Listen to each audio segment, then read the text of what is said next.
Bonjour à toutes et à tous et bienvenue sur le podcast Impossible n'est pas vrai. Et c'est ici, en Corse, que nous allons à la rencontre d'un footballeur, aujourd'hui entraîneur. Il aura marqué le Hague dans les années 90, Nicolas Huisman. Merci d'être avec nous aujourd'hui. Merci à toi. Ouais, franchement, ça me fait plaisir parce que déjà on est sur l'île de Beauté. En plus de ça, je te rencontre toi. Je me rappelle de toi quand j'étais petit, je te regardais jouer. C'est un truc de dingue.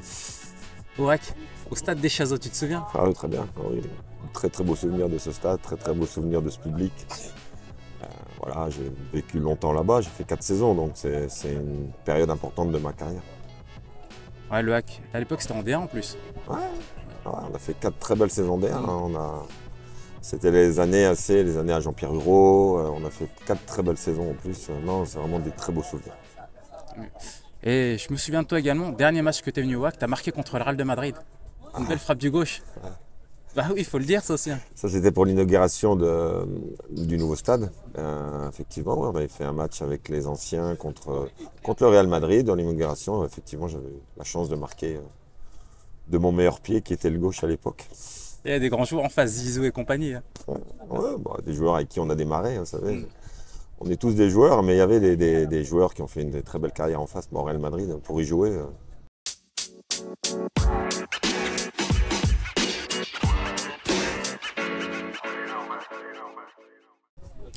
Donc le concept Impossible n'est pas vrai, c'est raconter ton parcours qui est vraiment inspirant.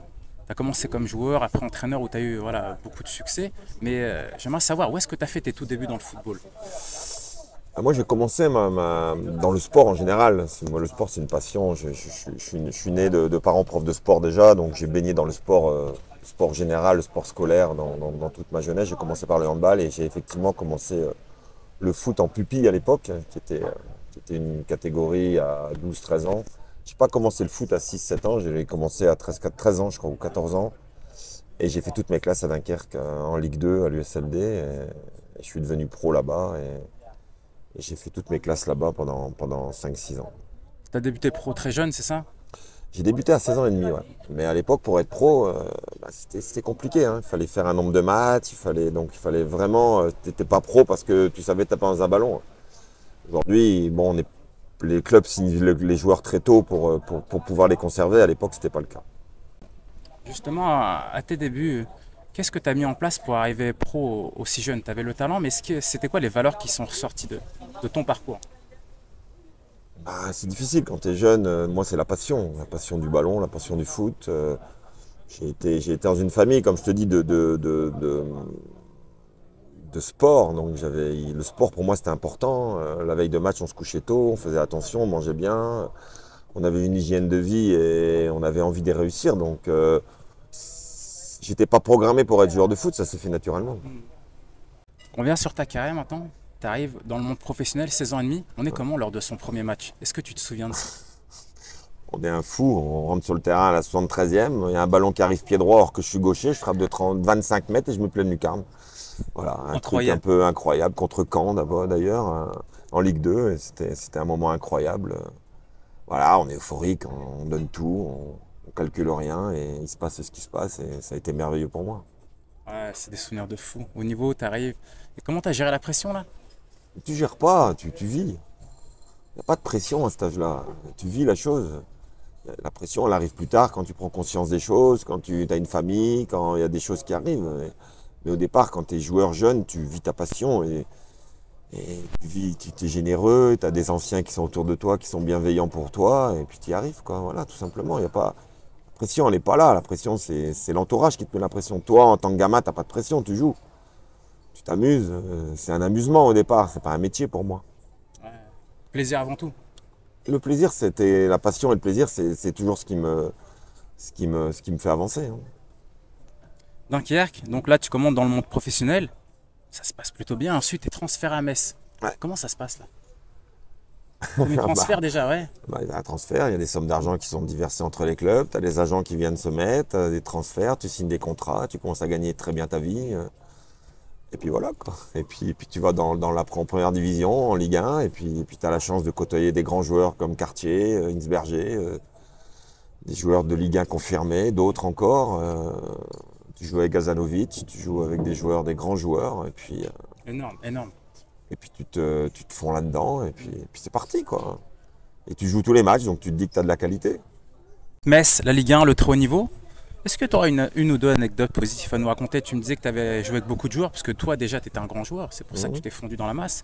Mais là, voilà, on te demande d'être toujours performant, toujours avec Mhm. toujours cette concurrence. Comment ça se passe dans la tête? Moi, j'arrive à Metz très jeune, avec un club très structuré, avec un président mythique, un entraîneur mythique, Carlo Monieri, qui est un président Je me énorme, souviens. personnalité du football, quelqu'un de valeur. Moi, avec un entraîneur, Joël Muller, qui était passé par Dunkerque et, et avec qui j'ai eu des bons rapports et qui est aussi un entraîneur incroyable. Et puis ça se passe. Mon premier match, c'est Marseille, le Marseille de Papin, hein, le Marseille d'Odel, le Marseille de Papin, de Waddle, Ouais, de de Chris Waddle. Pelé, Oh de là là. Stojkovic, voilà. Et puis voilà. Et puis on fait un match, on perd de 1, et puis puis on fait un bon match, et puis on s'enchaîne, ça enchaîne. Et puis après, je suis plus sorti de l'équipe, j'ai joué pendant 3 saisons là-bas, constamment. Incroyable. Exceptionnel même. Tu m'as parlé de grands joueurs qui t'ont marqué. Il y a une ou deux équipes contre lesquelles tu as joué, tu te dis, voilà, là je suis dans le top niveau, hein. Je me suis jamais dit que j'étais dans le top niveau, j'ai toujours joué les matchs. Alors le Marseille de l'époque, je te les ai donnés, c'était exceptionnel. Faut oublier que Marseille est champion d'Europe en 93, et c'est la grande équipe de Marseille. Je me souviens d'un joueur exceptionnel, c'est Georges Weah, par exemple, à PSG, à Monaco. C'était un joueur énorme, Ouais, incroyable. Mister Okocha Joker. était un joueur aussi qui a marqué les années de Mm. passé. Alyosha Azanovic était un joueur avec qui j'ai joué qui était énorme. Vikash Dorasso à Wavre avec qui j'ai joué, qui était aussi un joueur qui amenait quelque chose de différent et qui était un joueur, un top joueur aussi. Voilà. Alain Caveglia indirectement quelque part par le fait qu'il marquait des buts et qui c'était un leader. Voilà, c'est des joueurs. J'ai joué avec des très bons joueurs. Des très bons joueurs. J'ai joué contre des top joueurs. J'ai joué avec des très grands joueurs, bien sûr. Metz, sans Symphorien. Hum. L'ambiance là-bas. Je me rappelle, j'étais voir un match à Magnifique. l'époque, c'était Franck Ribéry. Je dis, ouais, putain, ça vit, on sent une Ah, belle atmosphère. mais Metz, c'est une ville de foot, hein, un petit peu méconnue, mais un stade de 20 000 qui était toujours plein. Metz a une connotation football par le fait qu'il y a eu beaucoup d'immigrés italiens qui sont arrivés, les Italiens qui aiment le foot, et tout ça s'est fondu en la masse. C'était vraiment magnifique. Ce stade était vraiment magnifique, avec des gens qui aiment le foot, qui connaissent le foot.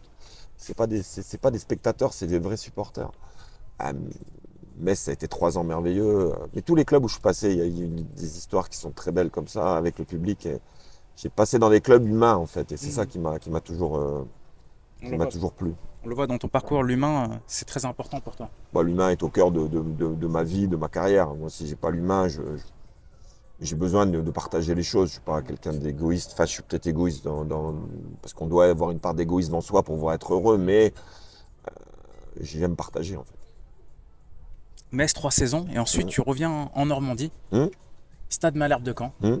Pourquoi? C'est un retour peut-être plus proche vers la famille? C'était comment? Pas du tout, Pas non. du tout. Ça a été beaucoup de clubs à l'époque à Metz. J'avais Strasbourg, Bordeaux. J'avais beaucoup de clubs quand je suis sorti de Metz. J'ai voulu donner un élan à ma carrière et je suis parti à Malherbe. Je sais pas pourquoi. Jean Dupeux m'a convaincu aussi. Président de l'époque qui était Jean-Pierre Fortin, qui était une personnalité Ouais. aussi. Jean-François, pardon. C'était un choix. Un choix de vie aussi, différent. Voilà, difficile à expliquer. J'avais Bordeaux qui me voulait, Courbis à Mm. l'époque aussi. Moi, j'ai fait le choix de Caen. Voilà. C'est Chouette. un choix de carrière. À l'époque, quand on venait d'avoir Nornano aussi, qui avait une grosse envie d'avoir un club à très haut niveau, un gros public à Caen, hein, 20 000 personnes à tous les matchs aussi, hein. Impressionnant. Ah, Une ville de foot, hein. c'est une ville de foot, là. Le Caen est une ville de foot, hein, avec un basse. Il draine beaucoup de monde, beaucoup plus loin que Metz, par exemple, hein. Il draine la basse Normandie, tout ce qui est Saint-Lô, tout ça. Beaucoup de monde qui venait au match, un bel engouement. Peut-être moi qui étais tombé dans un confort aussi, peut-être fait 3 saisons, t'arrives tranquille, tu dis ça va bien se passer. Non, c'est une remise en cause le football. Le football est une remise en cause quotidienne, hein. Justement, sur la remise en cause, c'est quelque chose d'important que tu soulignes. Chaque week-end, on nous demande d'être performant Mmh, mmh. toujours. C'est quoi les ingrédients? Tout à Bah, l'heure, tu as parlé justement sur le sérieux, mais est-ce que l'aspect mental, il est hyper Bah, important? l'aspect mental dans le football est primordial, bien sûr.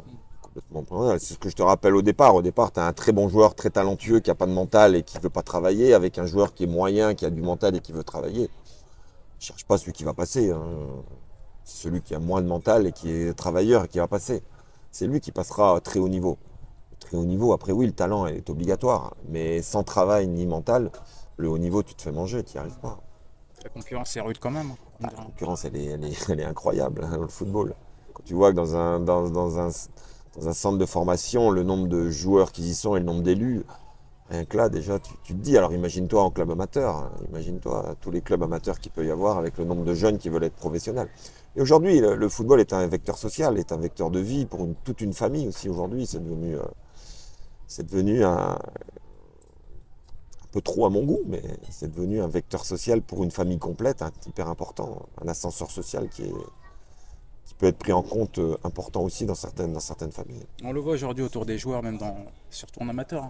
U12, U13, beaucoup de personnes autour de terrain, beaucoup de membres de famille. Dès qu'on sent que le petit a un potentiel, pas facile à gérer aujourd'hui. C'est difficile à gérer parce qu'il y a beaucoup de monde autour tout de suite, les agents, tout ça, ouais, c'est compliqué. Pour les gens qui n'ont pas la tête sur les épaules ou qui laissent pas leur enfant vivre, c'est assez compliqué au-delà pour l'enfant déjà au départ, parce que c'est quand même l'enfant le plus important. Caen et ensuite le Havre Athletic Club et le stade Jules Deschazos. Et ouais, Aïe aïe aïe. magnifique. Ah ouais, explique-nous là. Oh, bah là, c'est magnifique. C'est aussi, alors, c'est une ville où il y avait peut-être un petit peu moins de spectateurs, entre guillemets, parce que c'est un peu enclavé, mais on faisait quand même 15 000, 20 000 à chaque match, dans un stade énorme, un stade anglais, sans piste, chaud. Ah, c'était compliqué de venir gagner au Havre, hein. On avait une superbe équipe aussi. Ah non, c'était 4 années. J'ai passé 4 années magnifiques. La dernière année plus compliquée, mais 4 années magnifiques. Je me rappelle, stade Deschazos. C'était un truc de dingue. Ouais, L'ambiance qu'il y avait, c'était de la folie quoi.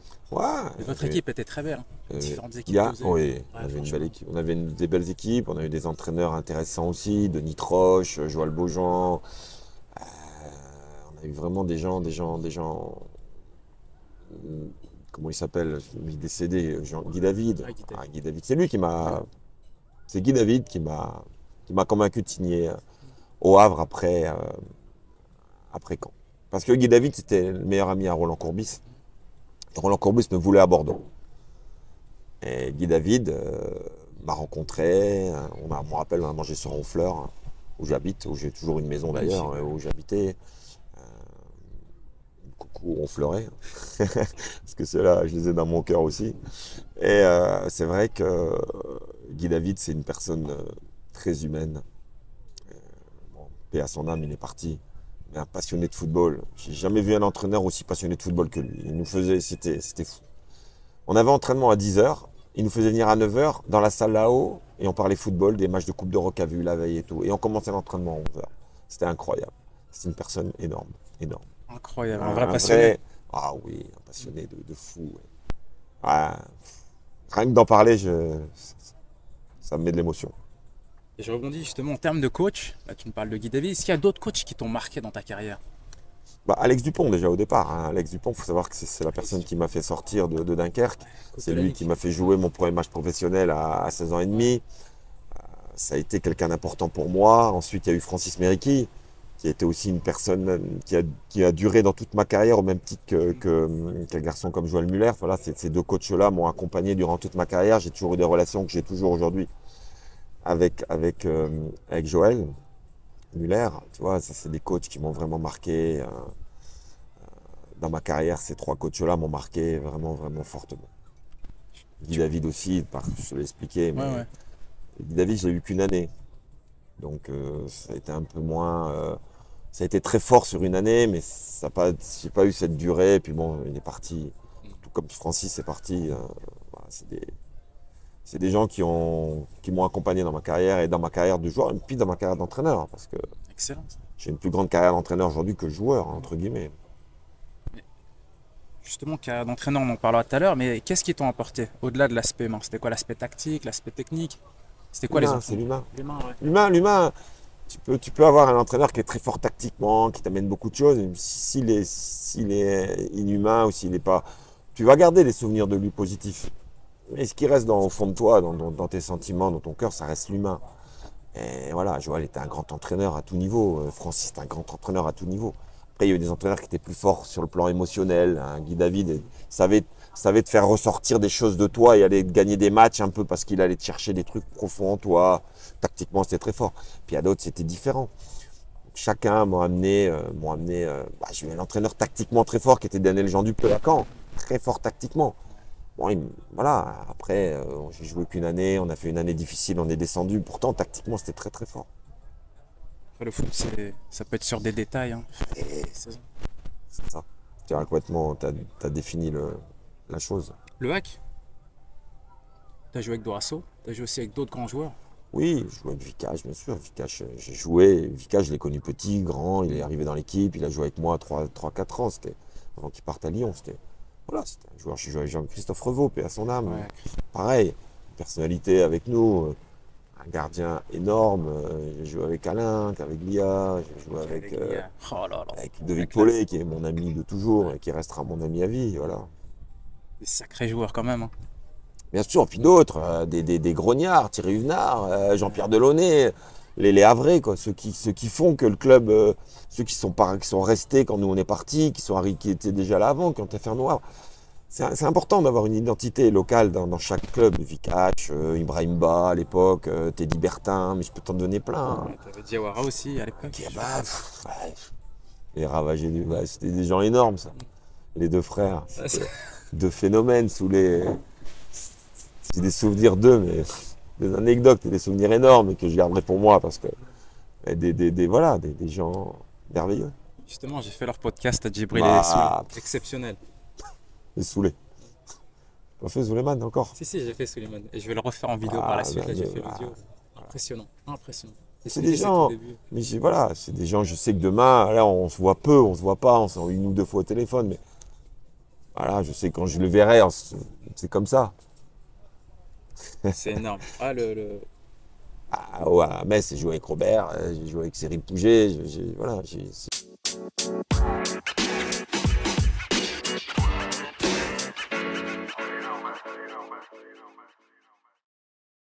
C'est pas un joueur qui trichait, moi je donnais tout. Moi je pouvais être une tête de con pour gagner un match parce que je suis un compétiteur.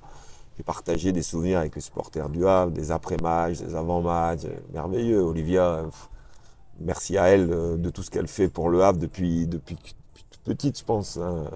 Tu connais Olivia, je pense. Olivia, elle se rappellera, Olivia, celle qui est supportrice du Havre. D'accord. Tu verras que, voilà, et d'autres, voilà, effectivement, le Havre, ça a été pour moi, au terme de supporters, à les époques-là, extraordinaire. Extraordinaire, un partage avec le COP magnifique. Voilà, je suis très, très, très heureux que ce club réussisse à remonter. Aujourd'hui, qui sont des clubs qui... Le Havre, bon, Jean-Pierre Hureau a fait ce club, Jean-Pierre Louvel l'a construit en stade. J'espère que demain, ils vont réussir à se mettre en place. Je pense qu'un garçon comme Bonne-Mère aujourd'hui, Mathieu, fait des belles choses aujourd'hui en termes de réflexion, de recrutement, de réflexion club. Je trouve que son approche est intelligente pour un club comme le Havre, avec son réseau, avec ses connaissances. C'est quelqu'un qui amène quelque chose de bien au Havre aujourd'hui, dans la construction, dans la durée en fait. Parce que réussir à monter, ok, faire une année, c'est bien, redescendre, c'est mortel. Il faut réussir à perdurer le club, sans tuer. Donc il ne faut pas le tuer en montant, il faut réussir. C'est difficile. Et là, ce qu'il est en train de faire, moi je les ai vus jouer à Rennes, là, je regarde beaucoup de matchs. Je pensais que c'était compliqué, qu'ils allaient être compliqués. Ils ont réussi à tenir, ils ont réussi à finir à 10, ils ont réussi à égaliser, voilà. Et voilà. Et on sait que le Havre a un potentiel spectateur en Ligue 1 qui va être de 30 000 à peu près, je pense. Vous verrez. 25-30 000, ils vont réussir à les faire. S'ils font des résultats, ils feront le plein contre les grosses équipes. Donc bravo à Mathieu d'avoir réussi à recréer ça. Il y a certains bravo à ceux qui ont réussi ça maintenant. Là, le deuxième objectif, c'est de construire une équipe avec les moyens et en étant intelligent et en travaillant sur le centre. Justement, par rapport à ce que tu disais, on sent beaucoup de valeur au Havre, mais quand on est au niveau, la Ligue 1, l'aspect financier, c'est important quand même pour avoir une équipe pour se consolider. Est-ce que tu penses que même sans moyens, on peut essayer de faire quelque chose, quoi? Non, mais ils ont des moyens. Il ne faut pas dire sans moyens. Tous les clubs qui montent de Ligue 2 en Ligue 1, ils ont des moyens. Clermont est monté, ça fait 3 ans qu'ils s'y maintiennent, c'est pas pour rien. Le Havre a beaucoup plus que Clermont aujourd'hui, entre guillemets. Ils ont le stade, ils ont un centre de formation qui est compétitif. Ils ont un actionnaire qui, je pense, quand même est capable de mettre quelques moyens. Ils savent faire des transferts.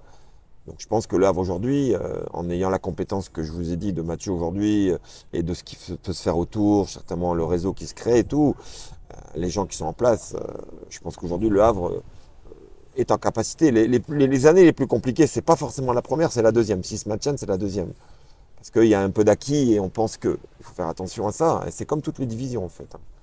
Moi, je l'ai vécu à Dunkerque, parce que bon, on l'a fait à Dunkerque aussi. Ce que Le Havre fait aujourd'hui, on l'a fait à Dunkerque à une échelle différente. Et je pense que voilà, c'est compliqué. Mais je pense qu'ils ont pris la bonne route. On leur souhaite en tout cas de se Oh, maintenir en Ligue 1 et de. on leur souhaite, Évidemment. c'est même pas le mot. Il faut le faire, les gars. Bon, ça va le faire. Comme Metz, pareil pour moi. C'est des clubs que j'ai dans le cœur, ça. C'est des clubs de cœur avec Dunkerque, c'est mes clubs, clubs où je suis passé, c'est des clubs où. Voilà. C'est fort, c'est fort. Le HAC et ensuite, région parisienne, Créteil plus précisément. Fin de parcours difficile au Havre. Moi, je me voyais rester, je me voyais faire plein de choses. C'était difficile. Une année compliquée, l'année où on a failli descendre, où on s'est sauvé à Lorient pour un but. On s'est sauvé pour un but en Ligue 1. Donc on s'est sauvé pour un but. Et année compliquée, il y a eu 2-3 entraîneurs. Voilà. Donc voilà, je suis parti à Créteil, en Ligue 2. Voilà, j'avais 30 et quelques années. J'ai fait 2 ans et demi là-bas, qui se sont bien passés, mais rien d'exceptionnel. Voilà. Des connaissances sûres, certes, mais pas l'amour que j'ai pu vivre avec les clubs Les mêmes émotions. d'avant. Voilà. D'autres émotions, différentes, région parisienne, compliquée. Voilà. Donc, voilà, fini ma carrière avec un Flelou comme président, et je suis parti après à Dunkerque au bout de 2 ans et demi de contrat là-bas. Dunkerque, ton club de départ, ton club de cœur. Bouclé, entre guillemets, ouais. C'était pas formaté pour faire ça. Ils étaient descendus en CFA. Et sur 6 mois, j'aurais dit je vais aller leur donner un coup de main pour essayer de remonter. Que en tant que joueur à l'époque. Et voilà, on n'a pas réussi à remonter. Et là après, j'avais passé mes diplômes d'entraîneur et j'ai postulé au poste d'entraîneur et j'ai eu le poste d'entraîneur donc à Dunkerque qui est en CFA 2, National 3 aujourd'hui. Je suis parti entraîneur-joueur là-bas et on a fait remonter le club en National 2. Et après, ça fait monter en National 1 et puis j'ai fait 15 ans là-bas, quoi. Exceptionnel. Là-bas, c'est une construction complète. Faut imaginer le club de Dunkerque à l'époque, c'est pas ce qu'il est aujourd'hui. Je sais pas comment, c'est Mulhouse aujourd'hui, quoi. C'est tous des clubs qui ont connu la Ligue 2 pendant des années. Dunkerque, c'est un club qui a connu la Ligue 2 32 ans. C'était une place forte de la Ligue 2. Et qui est descendu, qui n'a pas été abandonné par les subventions et les politiques, mais qui était mis à l'écart parce qu'il y avait le handball qui était champion de France à l'époque de Ligue 1, il y avait le basket qui était le BCM, qui était à très haut niveau, donc le foot avait gardé une forme d'influence parce qu'ils avaient des licenciés, mais c'était plus important, le stade devenait vétuste, beaucoup de choses compliquées. Donc il a fallu tout reprendre à zéro, reconstruire. Pas tout seul, on ne fait jamais les choses tout seul. Avec un président qui était Jo Derain, avec des dirigeants compétents, avec un deuxième président qui a été Jean-Christophe Géin, qui voilà. Et puis moi là-dedans, qui faisait travailler tout, et puis qui faisait avancer les choses. Et on a fait monter le club, après on l'a stabilisé en N2, on l'a fait monter en N1 aujourd'hui. On l'a stabilisé, et là maintenant ils sont en Ligue 2. Et avec un nouveau stade. Donc voilà. Ça a été un gros travail de tout le monde. Et une volonté politique aussi à un moment donné de miser un peu plus sur le foot pour essayer de repartir. Voilà. Donc Dunkerque, ça a été un gros boulot et ça a été magnifique. Je suis fier. Excusez-moi de vous couper, coach. Comment vous avez fait pour faire le deuil en fait de footballeur à entraîneur? Pas toujours évident. Prendre du recul comme ça. Oh, quand tu arrives à 35 ans, il faut être conscient aussi. J'ai fait une dernière année en CFA 2 où j'avais joué 14. J'avais joué toute l'année, on avait monté le club, j'étais entraîneur-joueur. Mais on avait monté le club avec une équipe de minots géniale, des merveilleuses en CFA2, avec des souvenirs de gamins, de beaucoup de gens du cru, beaucoup de gens de là-bas, magnifique. Et après en National 2, je ne pouvais plus être entraîneur-joueur. Donc ça s'est fait.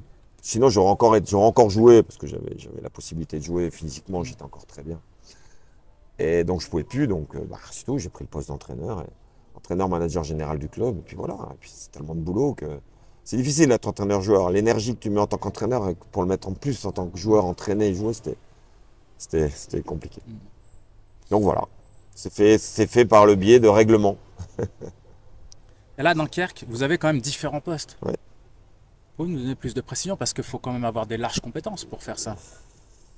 Moi, je me souviens, j'étais avec une personne qui était Joe Derain, mon président, qui m'a donné un ordinateur, un budget, qui m'a dit, écoute, là, il faut faire l'équipe en CFA2, parce que le club, le président venait d'arriver en même temps que moi. Et on a fait une équipe comme ça, avec un budget.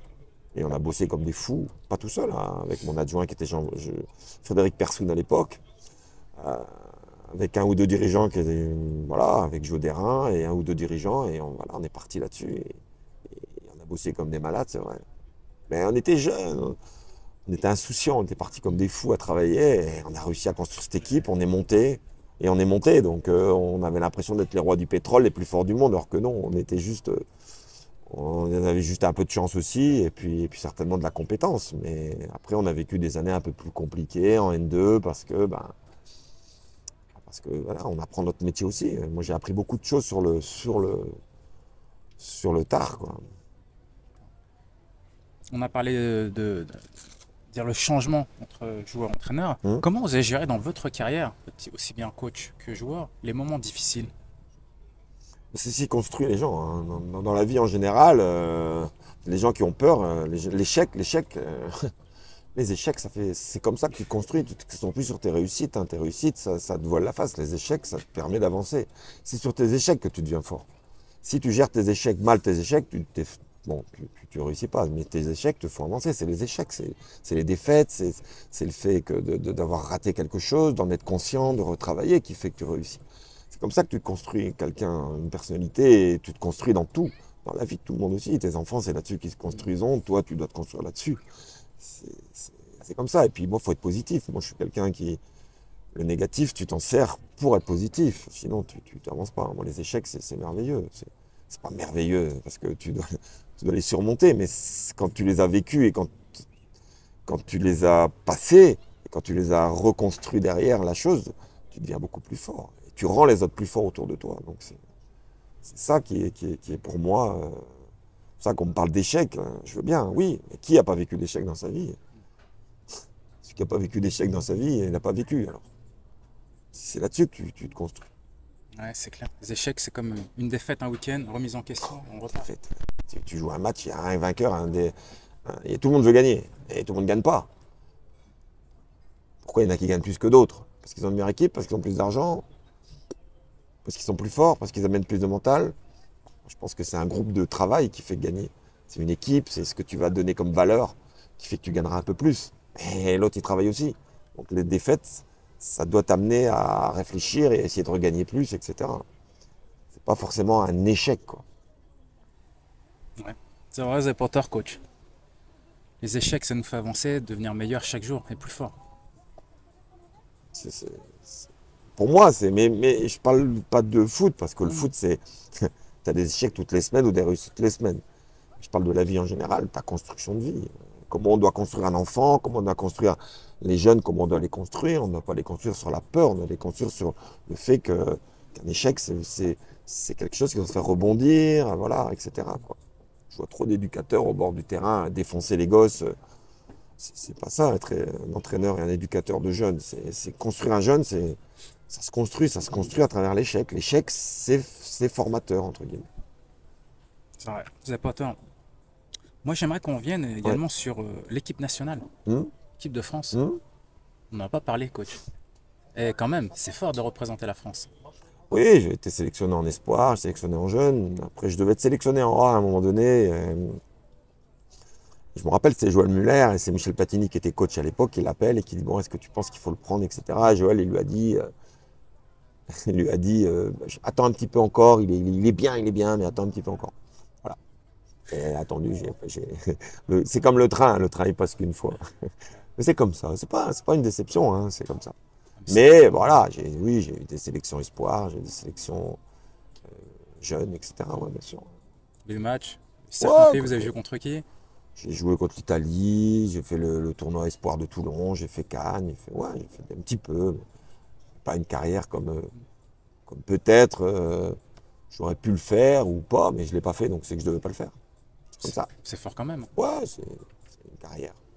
Je suis plus fier de ma carrière en général, au nombre, la durée, le nombre, le fait d'être resté dans les clubs aussi, le fait d'avoir laissé une empreinte dans les clubs où je suis passé, qui sont plus, pour moi plus valorisants que la nationale, parce que j'ai pas eu beaucoup de carrière internationale. Parce que même quand on regarde dans votre parcours, il y a quand même une stabilité à chaque fois. C'est pas je reste 6 mois, je repars. C'est comme entraîneur, hein. Moi je suis pas quelqu'un, je suis pas un entraîneur de coup en fait. Je peux pas je peux être un entraîneur de coup, mais je travaille sur la durée. Je peux arriver, comme je l'ai fait ici, comme je l'ai fait en Belgique. Je peux arriver, comme je l'ai fait au Luxembourg. Je peux arriver 6 mois, hop, gagner, voilà. Mais après, il faut que j'ai un projet. Je peux pas travailler sur pas de projet. Il faut que j'ai des gens là, il faut que j'ai de l'humain.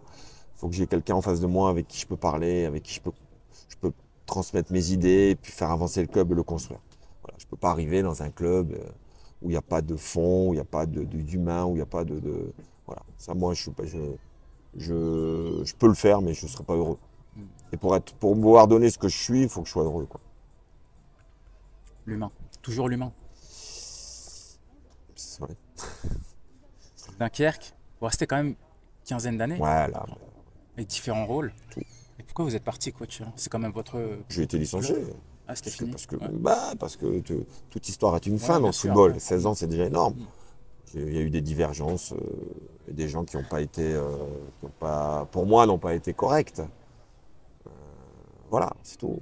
Et à partir de là, moi, une fois que c'est cassé, voilà, c'est cassé. Mais pas que des joueurs. Il y a pas les joueurs ça s'est bien passé. Il y a eu de la politique aussi, certainement. Ouais, après, c'est le football. On est dans les clubs amateurs. Ouais. Hein. Les clubs amateurs, politique rentre en ligne de compte. Mais voilà, mais j'en veux à personne, c'est comme ça. On a réglé le problème, c'est terminé, et puis voilà. Mais Malgré voilà, tout, ça vous êtes m'a... resté longtemps quand même, hein, mine de rien. 16 ans, Ouais. ouais. 16 ans. C'est fort, hein, quand même. Ouais, bien sûr. Parce qu'on est en tant que Non, puis coach on a ou construit. dirigeant. On n'a pas détruit, on a construit. On est parti du plan, d'une situation de club, et on l'a laissé une situation de club.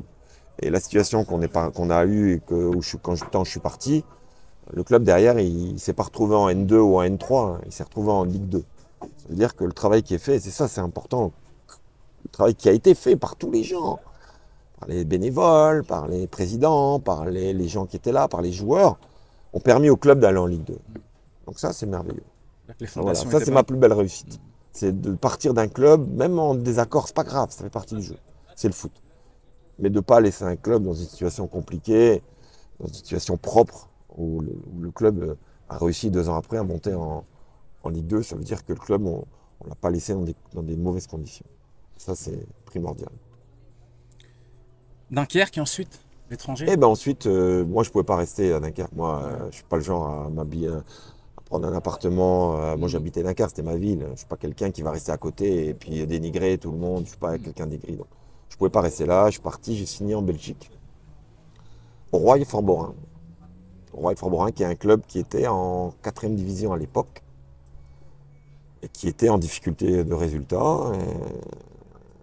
J'ai discuté avec des gens énormes, hein. David Lassaracina, qui est une personne énorme à l'époque, pour moi là-bas. Et ils m'ont pris comme entraîneur et on a fait un parcours de champion. On a fait 16 matchs sans défaite et on n'a pas réussi à monter sur le dernier match. On n'a pas réussi à monter. Et je suis resté, ils m'ont refait signer 2 ans derrière. Je suis resté, on est monté l'année d'après. On a rejoué les barrages d'accession l'année d'après. Et puis aujourd'hui, c'est un club qui, pareil, qu'on a construit avec ces gens-là, avec énorme, et qui aujourd'hui est professionnel en Ligue 2 en Belgique. Énorme. Voilà. Et qui est un club. J'ai vécu aussi des moments, voilà, qui est un club aussi humainement énorme. Voilà. Et puis avec des gens merveilleux. Et moi, j'ai un souvenir toujours de très bons rapports. Un gros souvenir de ce club, de ce public, de l'humain qui est là-bas. Donc c'est Roy-Fort-Borin, c'est entre Mons et Valenciennes. Donc c'est dans le nord, c'est à 40 km de Valenciennes et c'est en Belgique. Et les Belges, c'est pas du tout la même mentalité qu'en France. Les travailleurs. Ouais, très sérieux, très rigoureux, ils aiment le foot, ils connaissent le foot, avec des gens hyper compétents. Non, vraiment, un plaisir d'avoir passé dans ce club et si un jour j'ai l'occasion de retourner ça sera avec grand, grand plaisir parce que humainement et sportivement, moi, ça me convient en fait. Ah, j'ai l'impression que vous aimez bien les challenges. Ouais, ouais, peut-être, ouais, je sais pas. Parce que Je suis votre resté 3 ans quand même. ouais, ouais. Après, ils voulaient que je reste et je suis parti pour raisons personnelles. Vous aimez bien, vous prenez des clubs, vous les construisez, vous les Ah oui, faites évoluer. j'aime bien mettre en place des choses et avec des gens et avoir de la personnalité, où il y a du caractère, où il y a du charisme. Voilà, oui, j'aime ça, bien sûr. À Belgique et encore, là, vous, un autre club à l'étranger, Je suis parti, ouais. Après, je pars à Luxembourg. la Jeunesse d'Esch au Luxembourg, un club qualifié en Coupe d'Europe. Donc, je joue la Coupe d'Europe, donc un truc Magnifique. Ouais. magnifique. Ah, par contre, là, le Luxembourg, c'est différent. Là, le Luxembourg, c'est résultat, argent, on s'en fout du reste. Voilà, il n'y a pas d'humain, il y a pas ce côté humain. Là, t'arrives, des clubs pas structurés déjà. Je joue la Coupe d'Europe, pas d'adjoint quand j'arrive, pas de bureau. Tu te dis, merde, tu arrives où? Dur. Tu arrives dans un club qui joue l'Europe. Bon, bref. Donc, on fait la Coupe d'Europe. On arrive à passer, il passe jamais les tours, on arrive à se qualifier. On arrive à passer le premier tour. Donc, c'est énorme. En Luxembourg, passer un tour en Coupe d'Europe, ça Ouais, arrive c'est très clair. très peu. On arrive à passer un tour et puis après on passe le Tobol en Coupe d'Europe. C'est un club du Kazakhstan. Attention, on est club au Kazakhstan. Et après on joue Guimarães. Et puis là, bon, on se bat logiquement par Guimarães. Voilà, puis après on fait la saison. Et après deux, trois mauvais résultats, des blessés, pas de kiné dans le. Bref. Bah, eux, ils se font merde pop, dehors. Pas d'humain. Donc, voilà. Ils construisent pas en fait. Je signe 2 ans pour construire quelque chose là-bas et ils veulent pas construire. Et moi, il faut que je construise quelque chose. Je peux pas. Moi, j'ai besoin de travailler sur une réflexion avec un staff en place et construire quelque chose. Mais là-bas, ils sont pas là-dedans. Donc là, virer, bon, voilà, tout simplement. Ouais, ça a été malgré tout une bonne expérience, l'Europe. Ouais, virer juste avant le Covid. Donc, quelque part, Covid, tous les clubs jouent plus. Et après, je re-signe à Pétange, un club au Luxembourg, où je fais 8 mois là-bas. Pareil, je prends le club en difficulté. Là, par contre, on récupère le club, on gagne tout de suite 3, 4 matchs, on travaille bien. Et après, re-Covid, arrêt. Très compliqué en fait. Pendant les années Covid, ça a été compliqué pour tous les entraîneurs, hein, je pense vraiment. Et après, bon, stop, le Luxembourg, et là, je pars. J'en ai marre d'être là-bas et je pars, j'en ai marre. Je pars à Toulouse, sans club, sans rien. Je vais habiter à Toulouse pendant 2 ans. Changement d'air. Changement d'air, de région, de fonctionnement aussi, moi, perso, etc. Donc là, je prends un club de 17 nationaux. Je me remets avec les jeunes et puis après, ben, voilà. Puis après, j'arrive ici. Bon, je Justement, refuse quelques trucs ouais, entre deux, hein, quand même. je rebondis sur jeune senior, parce que les postes que vous avez, c'est des postes, on va dire, à grosse Hum, responsabilité. Donc gérer l'humain, tout hum, ça, c'est pas évident. On entend aujourd'hui que quand on gère des seniors, c'est 80%, je dirais, non pas sur la préparation athlétique, mais sur l'aspect psychologique. Vous en hum. pensez quoi de ça? Ouais, les chiffres, c'est. Ouais. Je sais pas. Moi, l'humain, pour moi, c'est important, ça c'est clair. L'aspect rigueur, l'aspect sérieux, l'aspect organisationnel aussi. Je pense que si on veut demander aux joueurs beaucoup, ben, il faut qu'un club soit bien organisé. Il faut qu'on soit organisé autour des joueurs. Senior, c'est important. Après, oui, l'humain est important, mais je pense que le talent aussi, et je pense que l'aspect athlétique, je pense que c'est un truc commun. Si vous n'avez pas d'humain, vous vous planterez. Si l'équipe n'est pas préparée, vous vous planterez. Et si le coach il connaît que dalle, vous planterez aussi. Donc à partir de là, c'est un lien. Mais effectivement, si vous avez les deux parties sans l'humain, effectivement, ça aura des difficultés à marcher. Il faut prendre en compte, faut prendre en considération les gens. Il ne faut pas les prendre de haut. Il faut savoir les écouter. Faut savoir aussi dire c'est moi qui me suis trompé. Faire preuve d'humilité. Bah, quand on fait une séance et qu'elle n'est pas bonne, il faut arrêter toujours de dire que c'est la faute des joueurs. Il faut se remettre en question soi. Et puis après, voilà. Il faut savoir se remettre en question, en fait. Je pense que ce soit joueur, entraîneur, dans la vie en général, il faut savoir se remettre en question. Donc voilà, c'est. Et vous, en tant que coach, c'est quoi votre style? Style de jeu, Moi, je suis plus quelqu'un qui a une bonne organisation et qui aime marquer des buts. style Voilà. offensif? Et offensif, ça veut rien dire. Ça veut quoi dire offensif? Peut-être avec Le mec qui marque des buts, trois attaquants. voilà. Tu peux mettre deux attaquants à 10 avec des pistons très hauts et tu peux être offensif. Si tu as des pistons très bas et qui montent jamais haut chercher tes latéraux, tu peux dire que tu as un 5 derrière, mais si tu joues à 3 derrière avec des mecs très hauts, c'est quoi être offensif? C'est ça, voilà, c'est un style de jeu, oui, je m'adapte.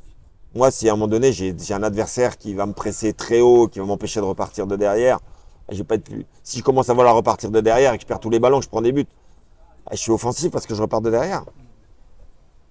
Ah non, à un moment donné, je vais jouer plus haut, je vais gagner le deuxième ballon et je vais aller jouer offensivement chez eux. Il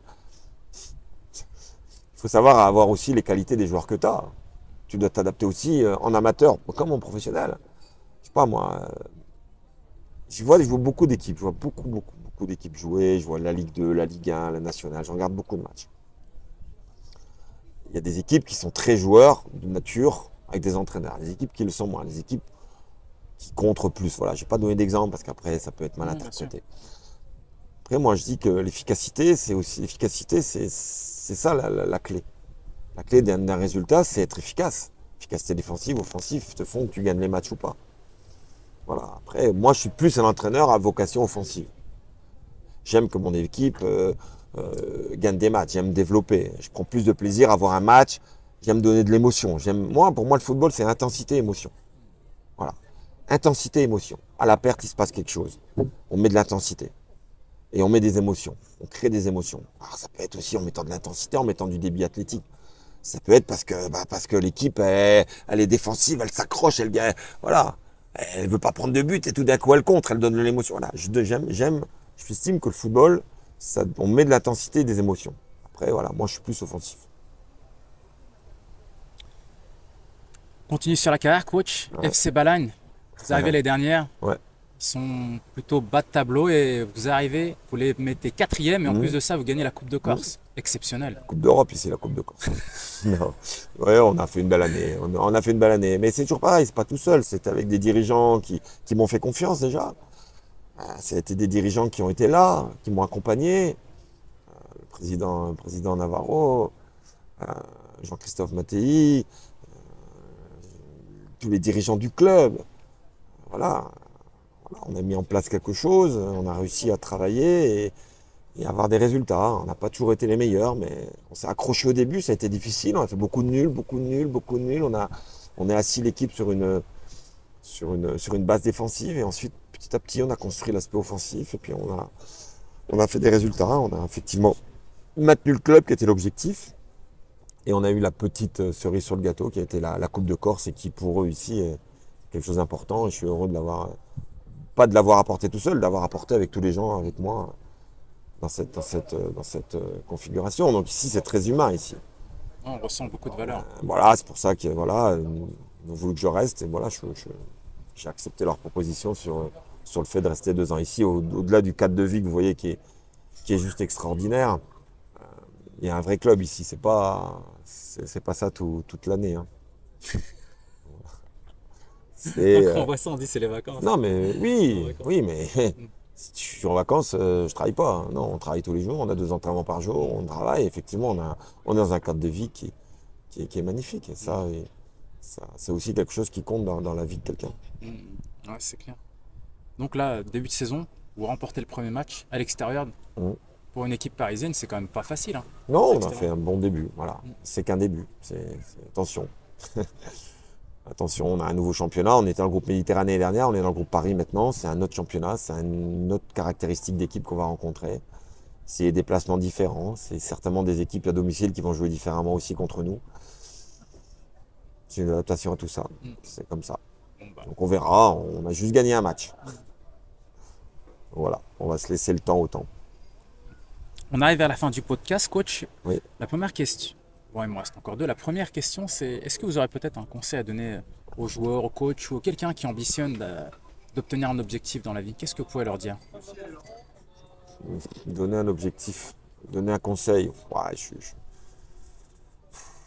moi, si j'ai un conseil, c'est le travail, c'est l'humilité, c'est l'humain. Voilà, c'est de ne pas être quelqu'un d'autre, d'être soi-même. Voilà, déjà au départ, pour pouvoir être un entraîneur qui dure, parce que c'est être soi-même, avoir des valeurs, comprendre l'autre. Voilà, c'est le côté humain toujours. Pour moi, c'est la plus belle des valeurs, c'est l'humain pour moi.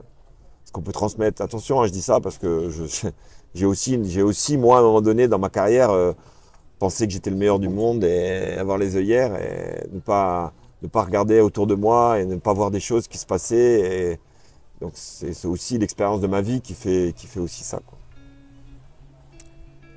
Merci, coach, pour votre carrière, pour tout ce que vous avez pu partager avec nous. Franchement, c'est extraordinaire. Et moi, j'arrive à la dernière question du podcast. La question spéciale, qui souhaitez-vous que j'interviewe lors du prochain podcast? Oh, je dirais mon ami Ludovic Pollet.